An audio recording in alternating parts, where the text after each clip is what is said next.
अगर कहीं पर अपराध हुआ है तो हर किसी व्यक्ति की जिम्मेदारी है कि वह इसकी सूचना पुलिस को दे और पुलिस का दायित्व बनता है कि वह इस सूचना पर एफआईआर को दर्ज करे। लेकिन अक्सर देखा गया है कि पुलिस एफआईआर दर्ज करने से आनाकानी करती है या फिर अगर कंप्लेंट देते भी हैं तो उस कंप्लेंट पर एफआईआर नहीं होता। तो उस स्थिति में आप एफआईआर कैसे कराएं, आज हम इसी बात की चर्चा करेंगे।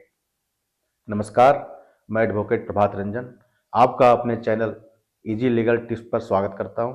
और अगर अभी तक आपने इसको सब्सक्राइब नहीं करा तो कृपया लाइक, सब्सक्राइब और शेयर जरूर करें ताकि बाकी लोगों तक भी यह महत्वपूर्ण जानकारी पहुंच सके।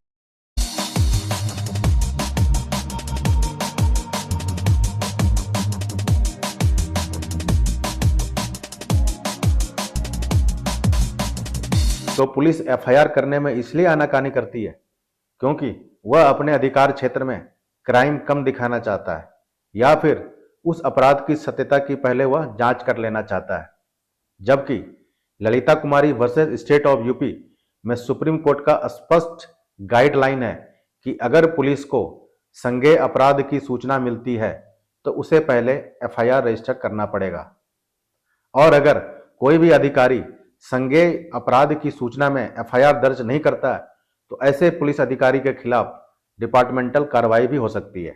वैसे तो एफआईआर मौखिक भी हो सकती है, लेकिन कंप्लेंट हमेशा आप राइटिंग में दें और उस कंप्लेंट की रिसीविंग भी लें, यानी कि उसकी डायरी कराएं ताकि आगे चलकर वो आपके काम आ सके। अब अगर थाने में कंप्लेंट देने के बाद भी एफआईआर नहीं हो रहा है तो आप कंसर्न डीसीपी या कंसर्न एसपी के यहाँ लिखित में शिकायत करें और वहां भी शिकायत की रिसीविंग लें। और अब अगर दोनों ही जगह आपकी कंप्लेंट को रिसीव नहीं कर रहे हैं तो आप उस कंप्लेंट को थाने में या डीसीपी में रजिस्टर्ड पोस्ट के थ्रू भी भेज सकते हैं। अब अक्सर लोगों को लगता है कि हमने थाने में कंप्लेंट करा दी है, डायरी करा दी है तो एफआईआर रजिस्टर्ड हो गया, जबकि ऐसा नहीं है।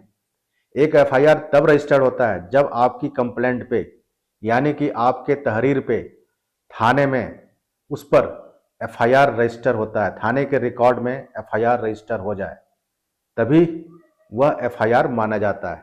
अब अगर थाने में या फिर एसपी ऑफिस में कंप्लेंट देने के बाद भी एफआईआर नहीं हो रहा है तो आप 156(3) सीआरपीसी में मजिस्ट्रेट के सामने पिटीशन लगा सकते हैं।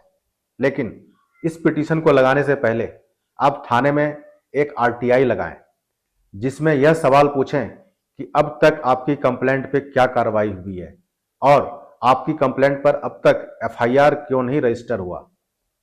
तो ज्यादातर केस में इस आरटीआई के जवाब में ही एफआईआर हो जाती है और पुलिस एफआईआर करने को बाध्य हो जाती है। फिर अगर आरटीआई लगाने के बाद भी एफआईआर ना हो तो आप कोर्ट में, मजिस्ट्रेट की कोर्ट में सेक्शन 156 सब क्लॉज 3 सीआरपीसी में पिटीशन लगाएं और उस पिटीशन में अगर मजिस्ट्रेट को लगता है कि संज्ञेय अपराध हुआ है तो मजिस्ट्रेट पुलिस को एफआईआर दर्ज करने को ऑर्डर करेगी और फिर पुलिस एफआईआर दर्ज करने को बाध्य हो जाता है।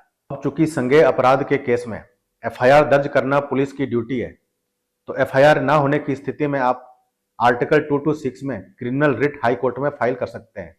लेकिन 2008 में सुप्रीम कोर्ट का एक निर्णय आया है, Sakiri Vasu versus state of UP, जिसमें सुप्रीम कोर्ट ने कहा है कि हाई कोर्ट को एफआईआर दर्ज कराने का पावर नहीं है, यानी कि हाई कोर्ट एफआईआर दर्ज करने का निर्देश नहीं दे सकती। सुप्रीम कोर्ट ने कहा है कि चूंकि 156(3) सीआरपीसी में मजिस्ट्रेट को यह पावर अवेलेबल है तो क्रिमिनल रिट में हाई कोर्ट यह ऑर्डर पास नहीं कर सकती। फिर इस निर्णय को हाल ही में मार्च 2020 में भी सुप्रीम कोर्ट ने दोहराया है, M Subramaniam versus S Janaki and others, और सुप्रीम कोर्ट ने फिर से पुनः दोहराया है कि हाई कोर्ट को एफआईआर के लिए निर्देश देने का पावर नहीं है।